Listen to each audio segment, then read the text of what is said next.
Tonight after the Academy Awards, everyone's talking about that one thing that happened. But if you're an investor, there's something much more important that happened in Hollywood last night. Motley Fool Money starts now. I'm Chris Hill, joined by Motley Fool senior analyst Tim Beyers. Thanks for being here. Thanks for having me. Good to be here. Let's talk about the Academy Awards. Why not? Because this is a show about investing, all the other shows, we'll be talking about the slap heard round the world. Will Smith going up on stage and slapping Chris Rock. And I get it. I was watching it live. I was fascinated by it. I'm happy to talk socially about that. But this is a business show. And I think the slapping overshadows a much bigger story, which is that Apple wins Best Picture for Coda. They become the first streaming service to win Best Picture. And I think this has altered the streaming landscape as we know it. Because if you don't think Netflix in particular, Amazon Prime, but Netflix is furious that they are not the ones winning, they're not the first streamer to win Best Picture, you're out of your mind. I think there are several big ripple effects here. But let's start with that. Do you agree with me, or you're like, Chris, you've had too much coffee?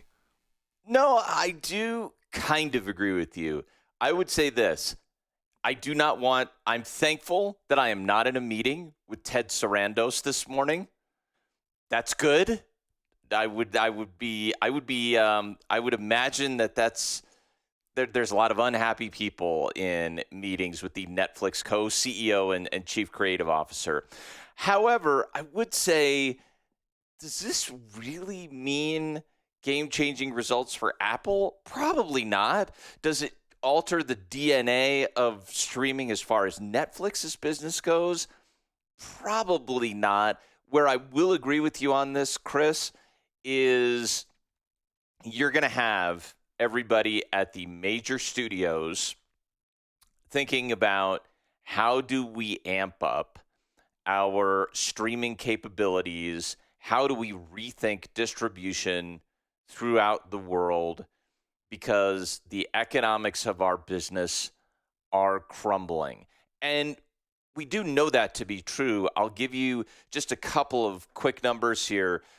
Chris, this is from the 2021 report from the Motion Picture Association, so their annual theme report. Combined ticket sales worldwide were $21.3 billion. So this is, you think of these as basically box office sales. That's $21.3 billion worldwide. That was a massive improvement over 2020 because 2020, but that's 50% lower than the high of $42.3 billion in 2019. In other words, the box office is getting disrupted. However, combined global theatrical and home mobile entertainment revenue reached $99.7 billion in 2021. That was up 24%. So this, in a way, Chris, I think what your assertion that this changes the dynamics of the business, I think what it does, maybe it doesn't change it, but it certainly validates the idea that if you are not thinking about a streaming first strategy, what are you doing? Here are the two things I think are different as a result of Apple winning Best Picture.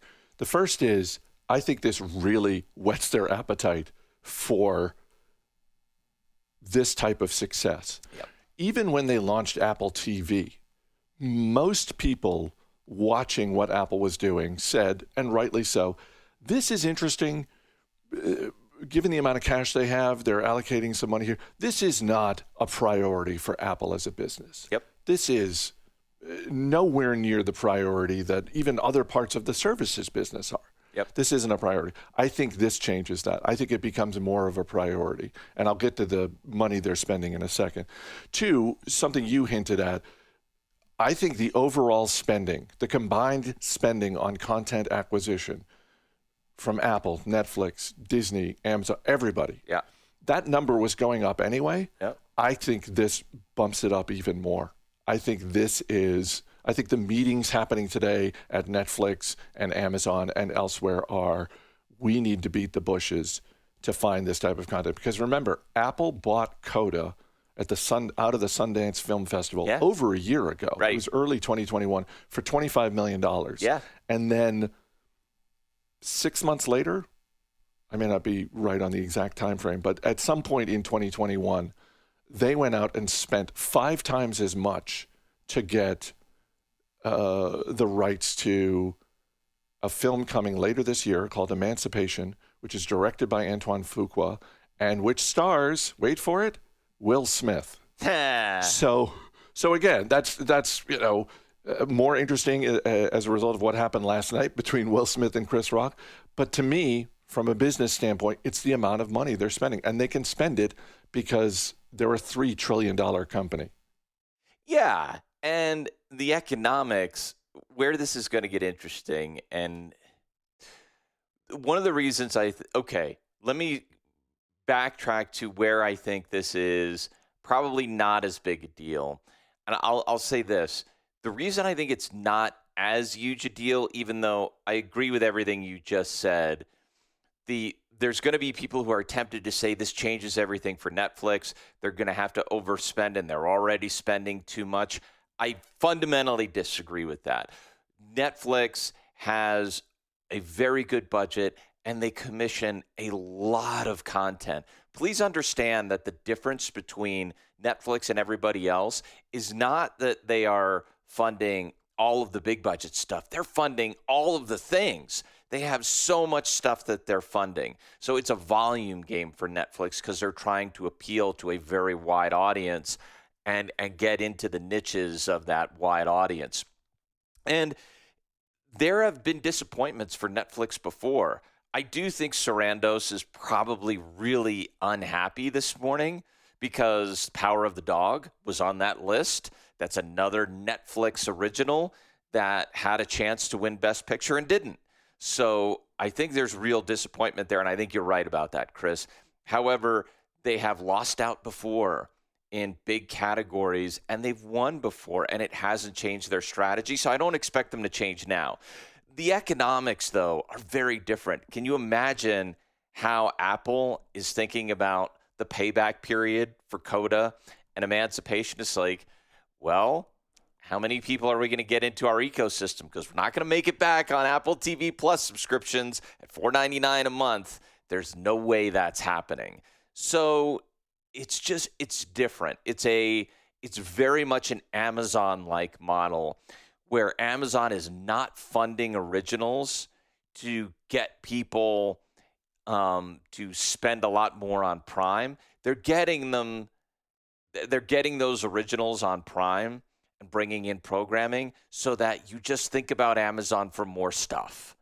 No, that's true. And obviously Amazon and Apple have the ability to sell or rent these movies in a one-off way where Netflix does not. Right. Either you're a Netflix subscriber or not. You don't have to be an Amazon Prime member to watch stuff on Prime. You can just say, well, I'm just going to rent this movie for $4.99. The other thing, and this goes back to how things must be going at Netflix HQ today, and this is something that for folks who might have missed it over the weekend, we did an episode on Saturday about among other things, the business of the Academy Awards. And in the opening segment, Maria Gallagher does a wonderful job of laying out how Netflix is really the company that forced the Academy Awards to change the way that they enable films to be eligible. Right. And so it's just one more reason this stinks. Apple didn't do that legwork. Apple didn't spend years cajoling and trying to convince Academy members to make streaming services eligible. They just waltzed in this year and picked up the biggest statue of all. Right. And it's fascinating. I do think, so here's the other thing. If you think that Ted Sarandos is upset, how much more upset do you think the distribution and production executives at Walt Disney Studios, Buena Vista Pictures, how upset is that group? And the reason, not because of the awards, but because of all the economics that you were just talking about, Chris.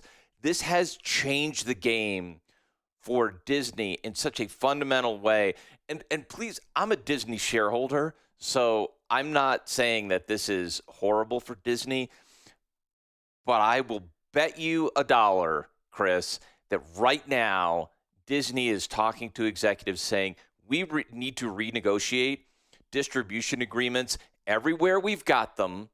We need to rethink pricing and tiering around Disney Plus, and we need to start going out and getting scripts. Do it now, because this is going to hurt us materially if we don't do something about it. Because they have an anchor in terms of a legacy distribution business that neither Apple has, Amazon doesn't have, Netflix doesn't have. Disney's got that anchor, and they've got Disney Plus. You better believe they're thinking about it right now. They also own ABC, and a tiny silver lining for Disney is that the ad rates for next year's Academy Awards just went up dramatically because of this unscripted moment from last night. Before I let you go, help me understand what is happening with Tesla. Shares of Tesla are up about 5% because Tesla said they want to split their stock, but not in the way, if I'm understanding it correctly, not in the way that, and not for the reasons that Alphabet and Amazon recently announced their splits. Tesla wants to pay a stock dividend to shareholders. And I'm just quoting from the SEC filing. They're going to ask at their shareholder meeting, quote, for an increase in the number of authorized shares of common stock in order to enable a stock split of the company's common stock in the form of a stock dividend. Look, I'm an unabashed fan of stock splits. Sure. How does this change things for Tesla shareholders? Because when I hear dividend, I think, okay, well, that's going to be some amount of cash, and I'm going to pay taxes on that. Is this different? Like, are people going to be taxed as a result of this? I have no idea. The only thing I can think of, Chris, if this is either just pure spin, it's just an absolute positioning statement meant to make Tesla sound good, which is entirely possible. Mathematically, one way it could actually be a dividend, and I don't even know if this is possible, but let's just play the game and say this is possible. That if you are a Tesla shareholder of record on X date, then you're going to get an extra share. And so it's not a split of all of the shares outstanding meant to increase the pool, and so you create liquidity. It is, if you've got a share, now you've got another share, I guess. I mean, okay, so it's not going to be. So the last time they split their stock was August of 2020. That was 5-for-1. Right. And it sounds like what you're saying is this is not going to be a insert number for one stock split. This is going to be members get a little bit extra. That's what it sounds like. So A, can they do that? Answer, I have no idea. And B, will the SEC approve this because it's wonky? I have no idea. And am I even right, or is this actually like a 2-for-1 stock split and we're just calling it a stock dividend, which is also entirely possible? Like, there are so many variables here, Chris, but what I will say is, even though Tesla is a much more profitable and cash-generating company today, one thing that has been true for a long period of time with Tesla is that it has used its equity as capital very, very aggressively. So if they are trying to increase the value of the company, increase the value of their equity by doing positioning statements, that should surprise exactly no one. Tim Beyers, always great talking to you. Thanks so much for being here. Thanks, Chris.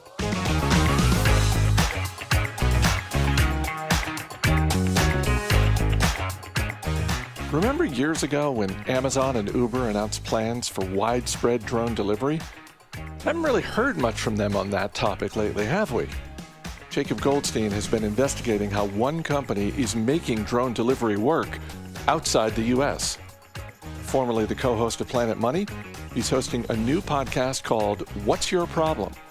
Ricky Mulvey caught up with Goldstein to talk about the future challenges that entrepreneurs are trying to solve right now.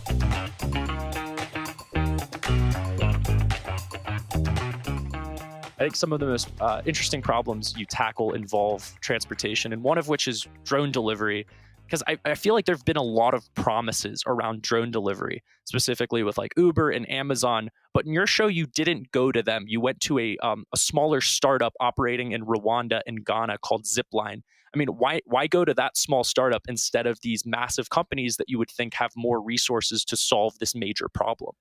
I went to Zipline because they are actually running a big drone delivery business now. As you said, it's in Rwanda and Ghana, not in the US, but it's hundreds of flights a day, every day across most of those two countries. So, Amazon, Jeff Bezos was on 60 Minutes years ago promising drone delivery, but we haven't seen it yet. And one of the things I want to do on this show is talk to people who are actually doing the thing. And Zipline is really doing drone delivery. It still seems to be difficult that outside of medicines and blood transfusions, that sort of thing, it's difficult to do drone delivery for that consumer product or justify that. I think that's right. I mean, in a way, if you think of the classic adoption curve for technology, you start out with this sort of high value, high need use case, right? And like their very first use case was blood in Rwanda, and that has like this very specific set of attributes that make it perfect for drone delivery. Like you need the right kind of blood, you need it when you need it. Blood doesn't store for very long. And drone delivery, you can keep the blood at a centralized place and get it out all around the country very quickly in a matter of a few minutes. And so it's sort of the perfect use case. And then, what typically happens with an adoption curve is you start with the most necessary thing. And as you get your business to be more efficient, in this case, as drone delivery becomes more efficient, then there are other use cases where it makes more sense to spread to. And that seems like what's happening here. And it seems like drone delivery versus autonomous driving, the technology is there, but the issue is regulation, which is something that the CEO of Zipline, Keenan Wyrobeck, addressed on your show. Our airspace is very old-fashioned. We have a philosophy here in the US in the airspace where we kind of grandfather everything in. Okay. So not absolutely everything, but mostly everything. A lot of things you could do in the 40s, you can still do in the airspace today. And that makes things very complicated. Most other countries, basically the way they talk about it is say, we have modernized our airspace. We've required things like transponders so all planes can tell by radio where all the other planes are. We don't require that here in the US. So you're telling me there's some device that you can put in a plane that allows all other planes to know that plane is there, and in the US, you don't have to have that in your plane? That is correct.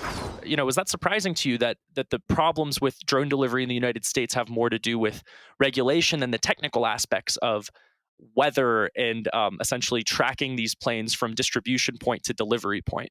Yes, that was truly surprising to me. And in particular, because as it turns out, the airspace regulation in Rwanda and Ghana seems to be more modernized than the airspace regulation in the United States, right? And the fundamental problem with getting drone delivery to work in the US is essentially a regulatory problem. They're already doing it successfully and safely in Rwanda and Ghana. I wonder if the problem is essentially the lack of lobbyists on one side or lobbyists on another side, because unless you're trying to like smuggle something within a plane, I don't understand why you wouldn't want other planes to know that you're in the sky. Yes. Well, I mean, one of the things that's interesting to me, and Keenan and I get into this in the conversation on the show, is path dependence, basically, right? Like these other countries are sort of creating their airspace regulation now. They're more open to modernizing it. They want to think of themselves as sort of modern, forward-looking countries. And in certain respects in the US, we are more oriented towards sort of preserving traditional ways we have done things, right? And there is this tradition that you can, be a solo pilot flying in your plane, and in many settings, not have to tell everybody where you are. And that turns out to be a stronger force than I would have thought. So you wipe out the regulatory problems. Do you think a company like Zipline is technically there where they could have widespread drone delivery? if you ignore that part. I do, as evidenced by the fact that they are there in other countries now where they don't have the problems. And I'll say, I mean, another thing Keenan was telling me about was they are trying to develop a technical solution to the regulatory problem in the US, right? So basically, because planes in the US are not always required to have transponders, the drone has to be better at figuring out, okay, is there a plane without a transponder anywhere that might be relevant? And, you can't just use radar. You can't just use cameras, essentially because it's too heavy. You need too much radar, too many cameras on this little drone. But he said they are working on a technological solution to that. You also spoke to Aisha Evans. She's the CEO of Zoox. That's an autonomous car company. It was sold to Amazon for $1.3 billion. Zoox seems to have, it's a different set of problems, which is maybe the regulation is there, but technically it seems to me that they're solving for an impossible problem, which is we need to have a computer interact perfectly with human behavior on the road. It's 2052. This is something we've talked about on another Motley Fool podcast. And there's two ways of spinning this. It's 2052 and autonomous vehicles are not on the road. What do you think happened? Well, I guess the same thing that's been happening for the last 10 years, right? Like, it turned out to be a way harder technical problem than we thought. It is striking with autonomous cars. It does seem like if you go back, 5 or 10 years, autonomous cars felt closer than they feel now, right? It felt like 5, 10 years ago, it was like, we're almost there. And now we feel like less almost there than we did. And, one of the things that was really interesting to me in that conversation with Aisha is what is hard? What is the technical problem that they can't solve, right? And it turns out like AI is really good at driving when it doesn't have to figure out human beings, right? If there were no people, if it were all AI cars, you could do it now. And the really hard problem for AI is human behavior. What's that other person, that human driver who just pulled up, at the other side of the four-way stop to me? What are they going to do? What are they acting like? And that is the piece that humans are really good at figuring out, right? You can look at a glance at a person in another car and get a whole vibe. Are they aggressive? Are they going to want to go first? And a computer can't do that. So I think if there are still not autonomous vehicles in 2052, it'll be because that problem is so hard to solve. And then vice versa. It's 2052 and we do have autonomous vehicles. Do you think it's because we found the technical solution that the computers are good enough and quick enough within these autonomous vehicles that they can measure human behavior and still deliver people safely? Or do you think it's because we've made a trade-off that these drivers, these autonomous drivers, are generally safer than humans, despite the fact that there will inevitably be some accidents when you have people and computers interacting on the road like that? I mean, I think it would have to be the second of those, right? Like, you could have autonomous cars that are way safer than humans, but still not perfect, right? And so there is this interesting kind of emotional / political question, which is how safe do they have to be, right? If we were purely rational, then a little bit safer than people would be great. 10% safer than people would save thousands of lives, right? But clearly something about us, and this in a way goes back to the drones thing, right? Like, we're very wary of change, I think, as human beings in many ways. And like, there's reasonable reasons for that. But clearly, autonomous cars are going to have to be way better than people to be widely accepted. But I don't think they're going to have to be perfect. I think one of the things that scares me about a lot of the autonomous cars, Zoox included, is there is I'll give you the exciting angle and then I'll give the thing I'm concerned about. The exciting angle is it solves so many problems. You can imagine someone with disabilities being able to go where they want to go because autonomous vehicles, they have a subscription, they can have a car pick them up, they sit on the benches, there's no space for a driver, and then they can be dropped off. The thing that I'm concerned about is the move to subscription is everything. And what that means is I like that I own a car and that I own that car and I can take it wherever I want to go. Is that across the board in autonomous vehicles that they want to keep the technology in-house and preserve the ownership of the thing? It's not across the board, right? So yeah, just to be clear, the Zoox model is like, they call it a robo-taxi, right? So it's basically like a driverless Uber. And one of the reasons I wanted to talk to Aisha, to Zoox on the show, is they are like the self-driving car maximalists, right? Like, if you start not with, okay, what's a car today and how do we sort of tweak it so that, you don't have to drive as much? they're not that. They're like, okay, let's just start from scratch, build something from the ground up. It doesn't even look like a car. Nobody's going to own it. And in a certain sort of purely theoretical way, it makes sense in that world that you wouldn't own it, right? Because it can just drop you off and drive away. And I actually thought their vision was going to be the world where nobody owns a car, right? Because in a truly self-driving car world, why would you have a car just sitting there in your driveway when it could like go drive somebody else around and they could pay you for that, you know? But surprisingly to me, Aisha didn't talk about that world. She was like, look, you know, maybe we could get to a world where the typical household in the US owns one car instead of whatever it is now, more than one car, 1.5, 2 cars. That would be a nice world. So, you know, I don't know, like certainly lots of other, if you think of Tesla, which is maybe the most salient, you know, self-driving car, like that's clearly a car you can buy, and they're just trying to figure out how to get it to drive itself. It does seem to me, I don't know if it's 2052 or 2100, it does seem to me that when cars really drive themselves, and I do think it'll happen, it won't make sense to have a car just sitting there 90% of the time, depreciating, getting older, when it could be driving around, giving people rides. Like, it would be a huge luxury. It would be like a private plane or something, just sitting there on the runway waiting for you to go get in it.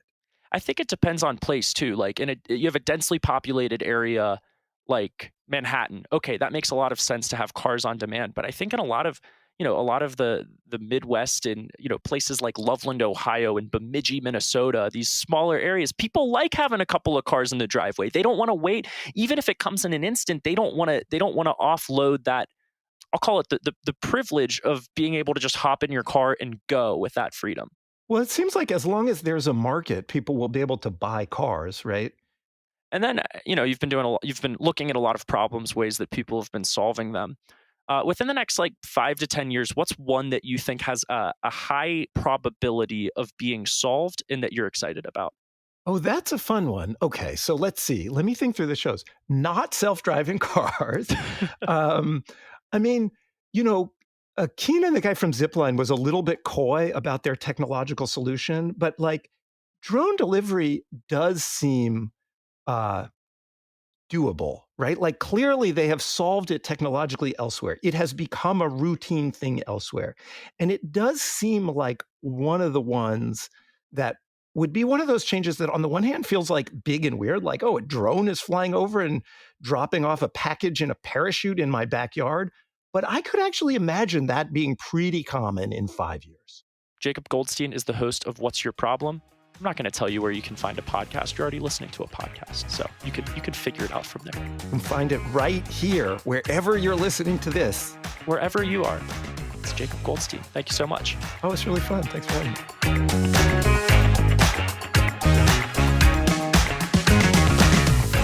As always, people on the program may have interest in the stocks they talk about, and the Motley Fool may have formal recommendations for or against, so don't buy or sell stocks based solely on what you hear. I'm Chris Hill. Thanks for listening. We'll see you tomorrow.